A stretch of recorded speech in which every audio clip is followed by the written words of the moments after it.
বিসমিল্লাহির রহমানির রহিম। আসসালামু আলাইকুম সকলকে। Civil engineering government job preparation চ্যানেলের পক্ষ থেকে স্বাগতম জানাচ্ছি। আমি ইঞ্জিনিয়ার মোহাম্মদ আজম। আজকের এই পর্বটিতে আমি সিভিল ইঞ্জিনিয়ারিং গভর্নমেন্ট জব প্রিপারেশনের একটি গুরুত্বপূর্ণ টপিকস জিওটেকনিক্যাল ইঞ্জিনিয়ারিং এর মাটির পার্শ্বচাপ বা ল্যাটারাল আর্থ প্রেশার এই টপিক্সটি নিয়ে কথা বলবো। এই টপিক্সটি থেকে প্রায় নিয়মিতই সিভিল ইঞ্জিনিয়ারিং গভর্নমেন্ট জব পরীক্ষায় প্রশ্ন এসে থাকে, সো এটি খুবই গুরুত্বপূর্ণ। আসুন শুরু করা যাক। শুরু করার পূর্বে যারা এই প্রথম আমাদের চ্যানেলের ভিডিও দেখছেন বা এর আগে আমাদের চ্যানেলটি সাবস্ক্রাইব করেননি, তারা অবশ্যই চ্যানেলটিকে সাবস্ক্রাইব করে বেল আইকনে ক্লিক করে রাখুন, কারণ প্রতিদিন আমরা রাত 8টায় একটি করে ভিডিও আপনাদের জন্য পাবলিশ করব, যেগুলো চাকরি পরীক্ষার প্রস্তুতি এবং একাডেমিক প্রস্তুতির জন্য খুবই গুরুত্বপূর্ণ। এবং চ্যানেলটিকে বেশি বেশি শেয়ার করে আমাদের এই চ্যানেলের গ্রোথে সহায়তা করুন, যাতে সিভিল ইঞ্জিনিয়ারিংয়ের জন্য এটি একটি ভালো প্ল্যাটফর্ম হয়ে থাকে। তো আসুন শুরু করা যাক। আমরা প্রথমে জিওটেকনিক্যাল ইঞ্জিনিয়ারিংয়ের মাটির পার্শ্বচাপ নিয়ে যদি আমরা কথা বলতে চাই বা ল্যাটারাল আর্থ প্রেশার টপিক্সটি যদি আলোচনা করতে চাই, প্রথমে আমাদের যেটা আসবে সেটা হচ্ছে রিটেনিং ওয়াল। রিটেনিং ওয়াল বা মাটি ধারণ দেয়ালের পেছনে মাটির যে চাপ প্রয়োগ করে, মাটি যে চাপ প্রয়োগ করে তাকেই পার্শ্বচাপ বলে বা মাটির পার্শ্বচাপ বা ল্যাটারাল আর্থ প্রেশার বলে। এটি মূলত দুই প্রকার হয়ে থাকে, সেটা হচ্ছে অ্যাক্টিভ প্রেশার এবং প্যাসিভ প্রেশার। তাহলে অ্যাক্টিভ ল্যাটারাল আর্থ প্রেশার, প্যাসিভ ল্যাটারাল আর্থ প্রেশার, দুই ধরনের প্রেশার হয়ে থাকে। এখন একটি দেয়াল ধরেন, আমাদের কাছে একটি দেয়াল আছে যেটা মাটির প্রেশার, মাটিকে ধরে রাখছে, মাটি ধারণ দেয়াল এটা। তো এই দেয়ালের আমরা যদি এই পাশে মাটি চিন্তা করি, এখানে ধরেন মাটি আছে, তো মাটির প্রেসারে যদি দেয়ালটি মাটি থেকে দূরে সরে যাওয়ার চেষ্টা করে, অর্থাৎ দেয়ালটি যদি এই অবস্থা থেকে এই অবস্থার দিকে চলে যাওয়ার প্রবণতা দেখায়, মাটি থেকে দূরে চলে যাওয়ার প্রবণতা দেখায়, সেই সময় যে প্রেসারটা প্রয়োগ করে সেই প্রেসারটাকে বলা হয় অ্যাক্টিভ প্রেসার। আর মাটির দিকে যদি দেয়ালটি ঝুঁকে যায়, তাহলে যে প্রেসার তৈরি হয় সেটাকে বলা হয় প্যাসিভ প্রেসার। তাহলে মাটির দিকে যদি আসে দেয়ালটি, তাহলে এটা হচ্ছে প্যাসিভ প্রেসার। আর যদি মাটি থেকে দূরে সরে যায় প্রেসারের কারণে, সেটা হচ্ছে অ্যাক্টিভ প্রেসার। অ্যাক্টিভ ল্যাটারাল আর্থ প্রেশার এবং প্যাসিভ ল্যাটারাল আর্থ প্রেশার কি, আশা করি সবাই বুঝতে পেরেছেন। আসুন প্রয়োজনীয় সূত্রগুলো নিয়ে আলোচনা করি। এটা হিসাব করার জন্য যে সূত্রগুলো প্রয়োজন সেগুলো নিয়ে এখন আলোচনা করা হবে। মাটির পার্শ্বচাপ নির্ণয়ে র্যাঙ্কিনস ফর্মুলা বা র্যাঙ্কিনের সূত্রগুলো বহুল ব্যবহৃত। তো র্যাঙ্কিনের ফর্মুলায় আমরা সক্রিয় পার্শ্বচাপের সহগ বা coefficient of active earth pressure এবং নিষ্ক্রিয় পার্শ্বচাপ সহগ coefficient of passive earth pressure K A এবং কে পি নির্ণয় করে থাকি। তাহলে কে এ হচ্ছে অ্যাক্টিভ আর্থ প্রেশারের সহগ বা সক্রিয় আর্থ প্রেশার সহগ কে এ। এটা নির্ণয় করার জন্য ফর্মুলা হচ্ছে কে এ ইকুয়াল টু হচ্ছে 1 minus sine phi divided by 1 plus sine phi. এখানে ফাই হচ্ছে অভ্যন্তরীণ, মাটির অভ্যন্তরীণ ঘর্ষণ কোণ, বা আমরা এটাকে বলে থাকি হচ্ছে ঘর্ষণ, অভ্যন্তরীণ ঘর্ষণ কোণই বলা হয়। সো অভ্যন্তরীণ ঘর্ষণ কোণ হচ্ছে ফাই। তো এই ফাই দিয়ে আমরা এই কে এ এবং কে পি দুটাই বের করতে পারি। কে পি ইকুয়াল টু হচ্ছে 1 প্লাস সাইন ফাই ওপরে এবং 1 মাইনাস সাইন ফাই নিচে। তো এখন খেয়াল করুন, কে এতে যেটা উপরে, কে পিতে সেটা নিচে, আবার মানে জাস্ট উল্টা। তাহলে এখান থেকে আমরা বলতে পারি, এই যে উপরে উল্লেখিত এই কথা থেকে আমরা বলতে পারি যে কে পি অবভিয়াসলি 1 বাই কে এ। কারণ কি খেয়াল করেন, যদি আমরা কে এর মানটাকেও নিচে বসাই দিই, এটার 1 বাই 1 কে এ ছিল 1 minus sine phi divided by 1 plus sine phi, তাহলে কিন্তু কি আসতেছে, কে পি চলে আসতেছে। কারণ 1 থাকলে আমরা জানি উল্টে যায়, গুণ থেকে ভাগ থেকে গুণে গেলে আমরা 1 বাই 1 প্লাস সাইন ফাই উপরে চলে যাচ্ছে, তখন 1 মাইনাস সাইন ফাই নিচে চলে আসবে। সো আমরা এইভাবে বলতে পারি যে কে পি হচ্ছে কে এর উল্টা বা কে এ হচ্ছে কে পির উল্টা। পার্শ্বচাপের তীব্রতা, পার্শ্বচাপের তীব্রতা কি, যেটাকে আসলে প্রেশার বলে সেখানে এটাকে চাপের তীব্রতা বলে আর কি। তো তীব্রতা হচ্ছে একক ক্ষেত্রফলের উপরে কতটুকু প্রেশার দিচ্ছে সেটা যদি নির্ণয় করতে চাই, তখন সক্রিয় চাপের ক্ষেত্রে আমরা পি এ, যেটাকে বলা হচ্ছে অ্যাক্টিভ প্রেশার, সক্রিয় চাপের ক্ষেত্রে প্রেশারের ফর্মুলা হচ্ছে কে A into gamma into H. এটা হচ্ছে অ্যাক্টিভ প্রেশারের মান এইচ গভীরতায়, এবং প্যাসিভ প্রেশারের মান পি অফ পি সেটা হচ্ছে KP into gamma into H. H গভীরতায় অ্যাক্টিভ প্রেশার, এইচ গভীরতায় প্যাসিভ প্রেশারের ফর্মুলা হচ্ছে এগুলো। তো এরপরে মোট পার্শ্বচাপ বা লব্ধি যেটাকে বলতেছি, লব্ধি চাপ, আসলে এটা আসলে চাপ না, এটা আসলে ফোর্স।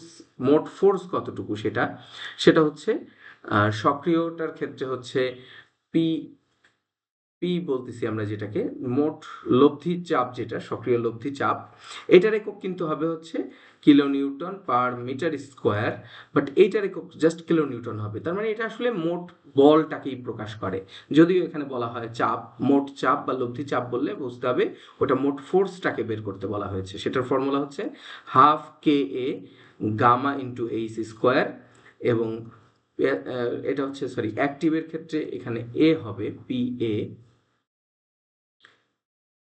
এবং পি অফ পি হবে half K P gamma into H square. তো এইটা হচ্ছে মোট চাপ নির্ণয়ের সূত্র। এখন মোট চাপটা ত্রিভুজের মতো করে দেয়ালের উপরে পড়ে থাকে। আমরা যদি বলি যে এইটা হচ্ছে আমাদের দেয়াল, তো এইটা যদি দেয়াল হয়, দেয়ালের উপরে প্রেশারটা এই ত্রিভুজ আকৃতির হয়ে থাকে।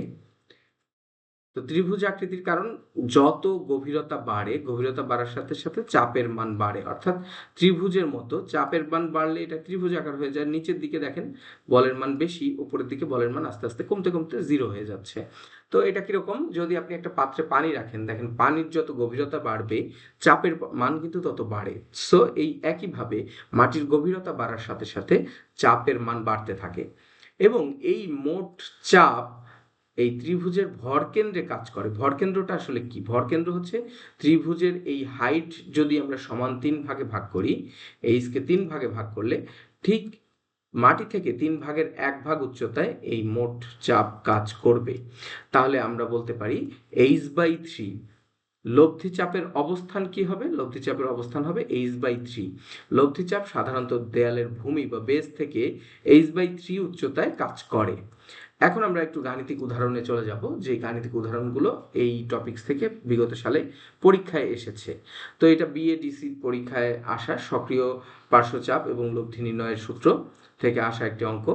5 মিটার উঁচু একটি ঠেস দেয়াল, বা যেটাকে আমরা রিটেনিং ওয়াল বলছি, দেয়ালের অসংশক্তিপ্রবণ মানে কোহেশনলেস, এটা আমাদের বেশি পরিচিত, কোহেশনলেস মাটি ধারণ করছে, যার ফাই এর মান অভ্যন্তরীণ ঘর্ষণ সহ মানে ঘর্ষণ কোণ এটা হচ্ছে 30 ডিগ্রি, এবং গামা একক ওজন, মাটির একক ওজন হচ্ছে 19 kilo newton per metre cube হলে মাটির সক্রিয় পার্শ্বচাপের তীব্রতা এবং লব্ধি নির্ণয় করতে বলা হয়েছে। তার মানে আমাদের প্রথমেই যেটা করতে হবে, কে এ নির্ণয় করব 1 minus sine 30 degree divided by 1 plus sine 30 degree, যেহেতু আমাদের অ্যাক্টিভ প্রেশার সেহেতু উপরে প্লাস, উপরে মাইনাস নিচে প্লাস হবে। এটা বের করলে 1/3 আসছে, এখানে করে দেখানো আছে। তীব্রতার ক্ষেত্রে আমরা জানি এইচ গভীরতায় তীব্রতা হচ্ছে পি এ ইকুয়াল টু হচ্ছে কে এ গামা ইন্টু এইচ। আমি যদি মানগুলো বসিয়ে দিই, কে এর মানটা আমরা এখানে পেয়েছি, সেটা হচ্ছে 1/3, গামার মান হচ্ছে 19, এবং এইচ এর মান আমাদের দেওয়া আছে 5 মিটার গভীর, কারণ হচ্ছে 5 মিটার উঁচু দেয়াল বলাই ছিল। সো এই মানগুলো যদি আমরা বসাই দিই, তাহলে এইখান থেকে চাপের তীব্রতা চলে আসবে 31.67 kilo newton per metre square. এটা হচ্ছে চাপের তীব্রতা, বা সেটাকে আমরা আসলে ফিজিক্সের ভাষায় চাপ বলে চিনি। এখন লব্ধি চাপ নির্ণয় কি? লব্ধি যেটা, সেটা হচ্ছে লব্ধি বা মোট চাপ যেটাকে বলা হয়, এটা আসলে চাপ না, এটা হচ্ছে মোট বল বললে ভালো হয়। ফিজিক্সের ভাষায় এটা আসলে বল। সেটা হচ্ছে P A equal to half K A into gamma into H square. এই সূত্রে যদি আমি এখন মান বসাই দিই, এখানে মান বসানো আছে, হাফ ইন্টু কে এর মান হচ্ছে 1/3 যেটা আমরা বের করলাম, 19 হচ্ছে গামার মান, এবং 5 স্কোয়ার হচ্ছে এইচ এর উপরে স্কোয়ার, তাহলে 79.717 কিলো নিউটন। এটা কিন্তু kilo newton per metre square না, কারণ এটা হচ্ছে বল, এটা চাপ না আসলে। তাহলে লব্ধি নির্ণয় করা হয়ে গেল। এই দুটেই আমাদেরকে বের করতে বলা হয়েছিল, এবং লব্ধির অবস্থান আমরা বলবো ভূমি থেকে h/3 উচ্চতায়, এটা অলওয়েজ h/3 উচ্চতায় কাজ করবে। সেটা হচ্ছে 5/3 বা 1.66 মিটার উচ্চতায় এই লব্ধি বলটা বা লব্ধি চাপ যাই বলি না কেন এটা কাজ করবে সক্রিয় প্রেশারের ক্ষেত্রে, সক্রিয় পার্শ্বচাপের ক্ষেত্রে। এখন প্যাসিভ প্রেশার থেকে ডেস্কোতে আসা একটা প্রশ্ন আসুন দেখা যাক। ডেস্কোতে আসা প্যাসিভ প্রেশারের একটা অঙ্ক হচ্ছে 10 ফিট উচ্চতার বিশিষ্ট শীট পাইলের প্যাসিভ প্রেশার নির্ণয় করতে বলা হয়েছে, যেখানে অভ্যন্তরীণ ঘর্ষণ কোণ 35 ডিগ্রি দেওয়া আছে এবং গামার মান 19 kilo newton per metre cube দেওয়া আছে। সমাধানের প্রথমেই আমাদের উচ্চতা যেটা ফিটে দেওয়া আছে, খেয়াল করুন আমাদের এখানে দুই ধরনের একক মিক্স অবস্থায় আছে। গামা দেওয়া আছে কিলো নিউটন পার মিটার কিউবে, আর আমাদের উচ্চতা দেওয়া আছে ফিটে। তাহলে যে কোনো একটাকে পরিবর্তন করতে হবে, হয় আমাকে গামাকে ফিটে কিলো নিউটন পার ফিট কিউবে নিয়ে যেতে হবে, অথবা উচ্চতাকে ফিটে থেকে মিটারে নিতে হবে।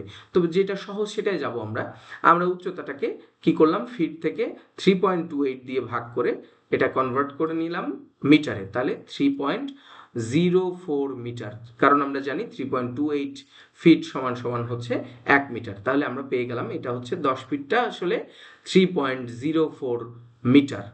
যেহেতু গামা দেওয়া আছে মিটারে, এটা আমি এখানে উল্লেখ করছি, যদিও আপনাদের পরীক্ষায় এটা লিখতে হবে না।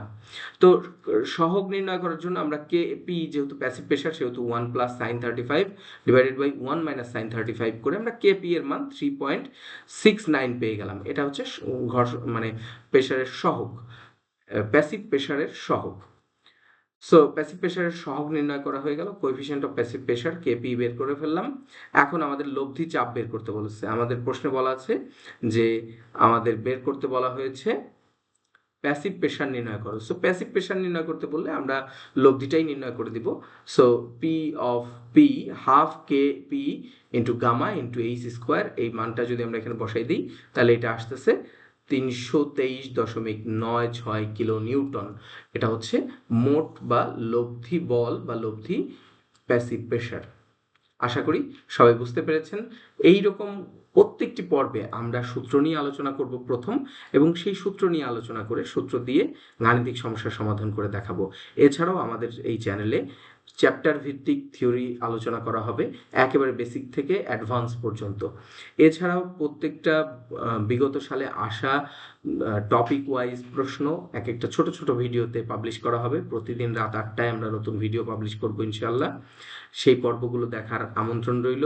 অবশ্যই চ্যানেলটিকে সাবস্ক্রাইব করে বেল আইকনে ক্লিক করে রাখবেন, বেশি বেশি শেয়ার করে চ্যানেলটির গ্রোথে অংশ নেবেন, কারণ যাতে আমাদের বাংলা ভাষায় একটি সিভিলের ভালো প্ল্যাটফর্ম আমরা প্রতিষ্ঠা করতে পারি। এই বলে এই পর্ব এখানেই শেষ করছি। সবাইকে ধন্যবাদ। আল্লাহ হাফেজ।